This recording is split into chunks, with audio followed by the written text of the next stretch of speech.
welcome to this episode of Burton Shorts, or BS for short. My name's Jan, I'm a lifelong Burtonian. I was born in Burton in 1959. If you look at my very first episode called Pilot, you'll find out a little bit more about me and where I was born.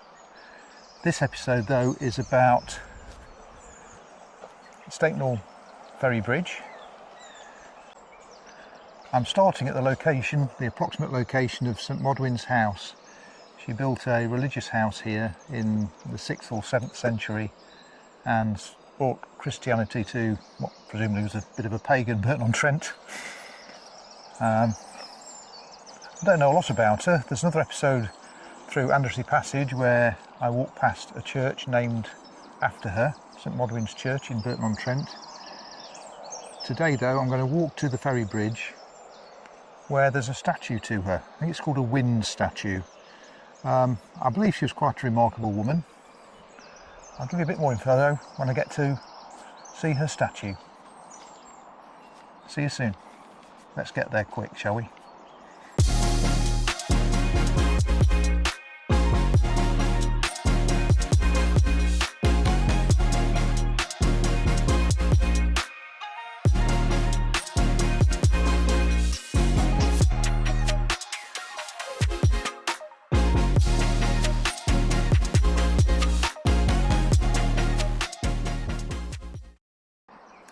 So behind me is the statue to St Modwen.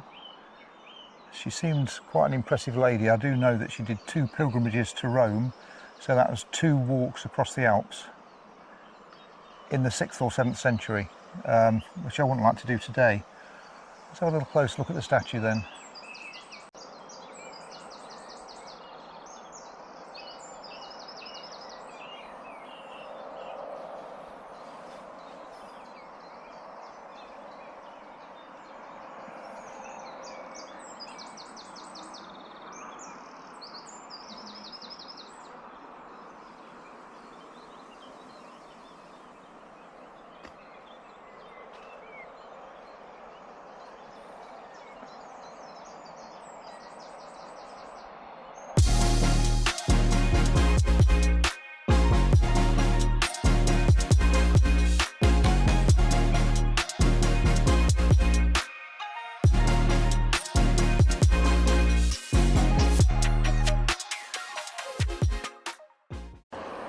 Well, there is the Ferry Bridge.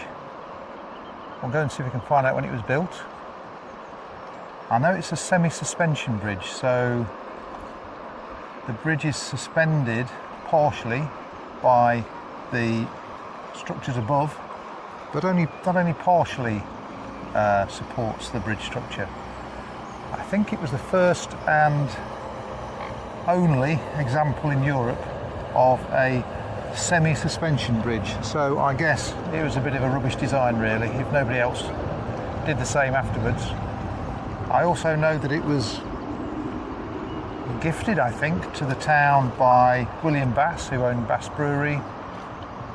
So let's go and find out a little bit more about it. I'm sure I can see some plaques from here, but I can't read them from here. It looks very lovely on a morning like this when the sun's just coming up. Probably about 8:30, 9 o'clock, late May. Just to give you a feel for the time of year and the time of day. So the bridge was a gift of Michael Arthur, 1st Baron Burton. I'm sure he was Michael Arthur Bass. In 1889, built by Thornywell and Warham engineers. And as I said, a semi-suspension bridge. And right now it looks very lovely, especially with Burton Rowing Club out practicing on this breezy morning, a very warm morning.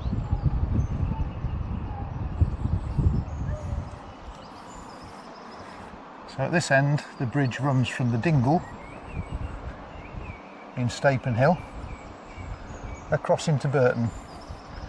There's also now a viaduct because that's the floodplain over there, so it all floods. You know, the bridge would have, in the past I guess, would have taken you to a still flooded field, so it was extended at some point with a viaduct, and even when there's very severe floods you can walk from Burton to Stapen Hill or Stapen Hill to Burton quite safely, although I have seen the water come up to within a few inches of overtopping the bridge in the past. Not the bridge, the viaduct. Let's have a quick look at the Dingle, then I'll perhaps do a whole walk of the bridge and the viaduct. Speed it up so as not to bore you too much.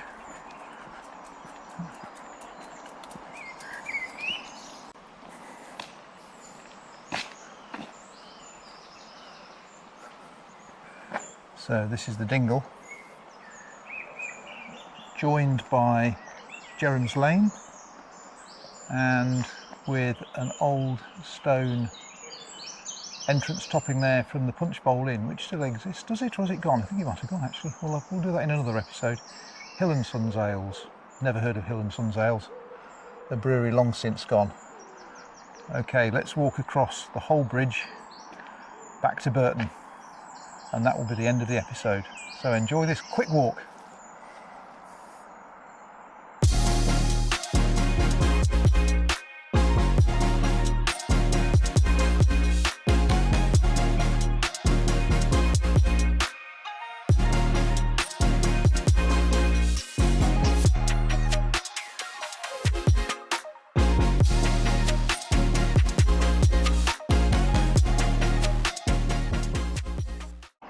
Now at the Burton end of Ferry Bridge and viaduct. There was a sign halfway across. The viaduct was in fact gifted by the same Lord Bass, or Baron of Burton.